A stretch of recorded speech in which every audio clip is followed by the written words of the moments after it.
bin, ya. Kemudian ambil sampah apabila ada sampah di depan kelas, ya, atau di sekelilingnya. Kemudian apabila pembelajaran sedang berlangsung, kalian harus menyimak pembelajaran dengan baik, dan apabila ada yang ingin ditanyakan harus mengacungkan tangan. Dan yang terakhir, kalian harus pulang tepat pada waktunya. Siap?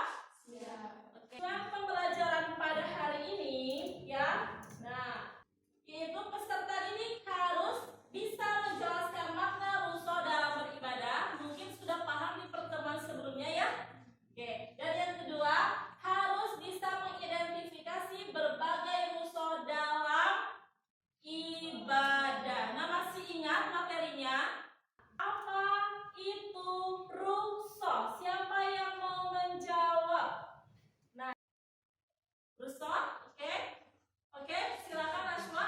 Keringanan atau kelonggaran yang diberikan Allah Subhanahu wa taala kepada umat Islam terutama dalam hal beribadah. Dalam hal beribadah. Oke, jadi keringanan atau kemudahan dari Allah yang diberikan kepada umat manusia dalam beribadah. Di sini siapa yang sudah mencoba mempraktikkan sholat jamak dalam kehidupan nyata?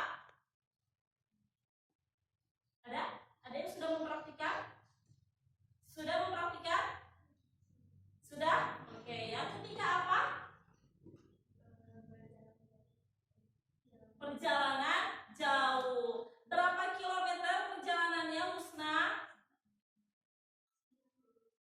Ya, kurang lebih 90 kilometer. Ya, di jamaah apa yang pernah kamu alami sholat jamaah apa?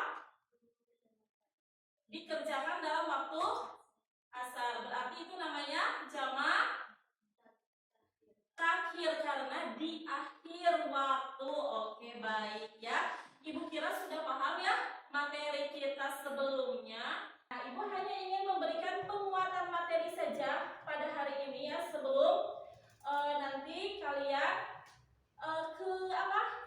pengerjaan soal formatif, yaitu melalui Google Form, ya. Bahwa ruso itu merupakan kemudahan atau keringanan dari Allah Subhanahu wa taala untuk umatnya, khususnya dalam pengerjaan ibadah.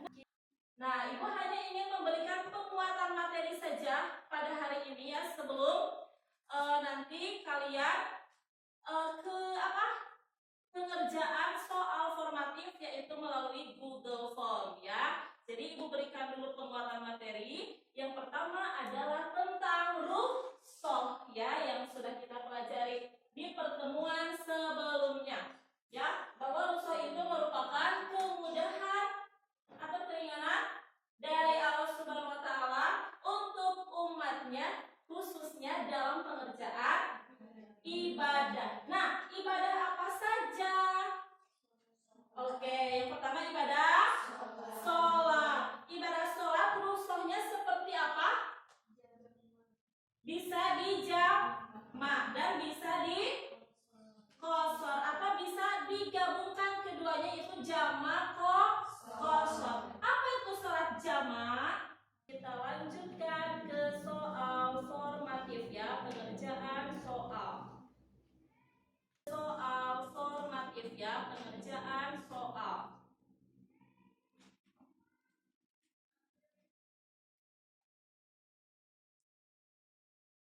Oke, tunggu sebentar ya. Siapkan HP-nya dan siapkan fokusnya ya.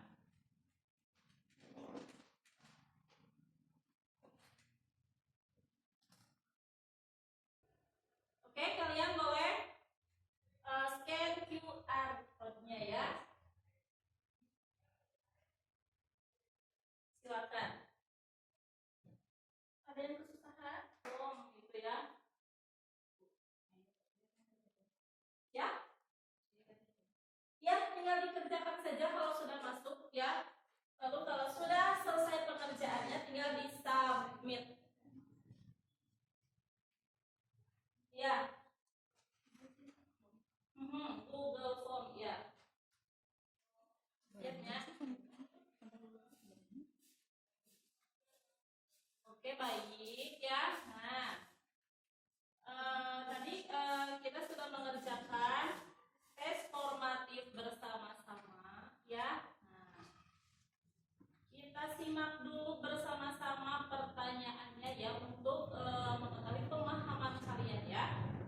Nah, kira-kira untuk jawaban nomor 1 ya, apa pengertian rusuh dalam Islam? Itu yang mana jawabannya?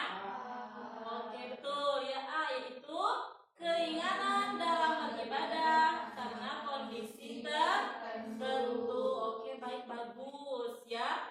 Kemudian soal nomor 2. Salah satu contoh rusuh dalam sholat adalah D. Menjamak sholat ketika sedang dalam perjalanan atau musafir. Tadi perjalanannya berapa kilometer jarak tempuhnya?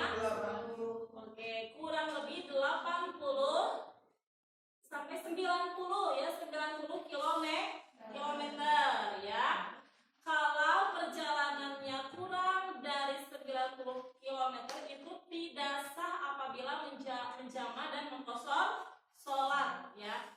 Kemudian yang ketiga, apa syarat seseorang diperbolehkan menjama sholat? Yang mana? A, yaitu sedang dalam perjalanan atau ada uzur ya. Ya, kita kembali lagi bahwa syarat menjama sholat itu yang pertama karena sedang sakit dan yang kedua sedang dalam perjalanan jauh ya.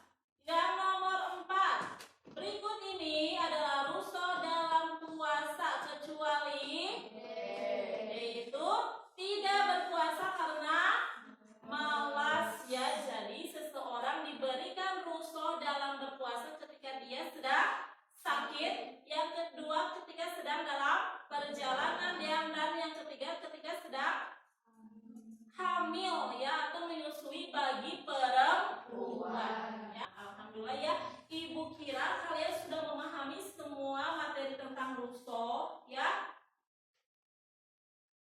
Dan sekarang Ibu akan memberikan dulu refleksinya untuk hari ini ya. Nah, bagaimana menurut kalian, bagaimana pembelajaran yang berlangsung hari ini? Apakah menyenangkan atau tidak? Menyenangkan. Oke, baik ya. Apa yang sudah kalian pelajari tentang mengenai hari ini? Rusuh dalam apa saja? Yang pertama dalam sholat, yang kedua puasa, yang ketiga zakat, yang keempat ibadah. Ini sudah selesai ya, mulai dari penjelasan materi sampai dengan tes formatif ya. Nah, kini tibanya waktu pulang ya. Tetapi sebelum kita pulang, Ibu perintahkan dulu kepada Ananda Silvi ya untuk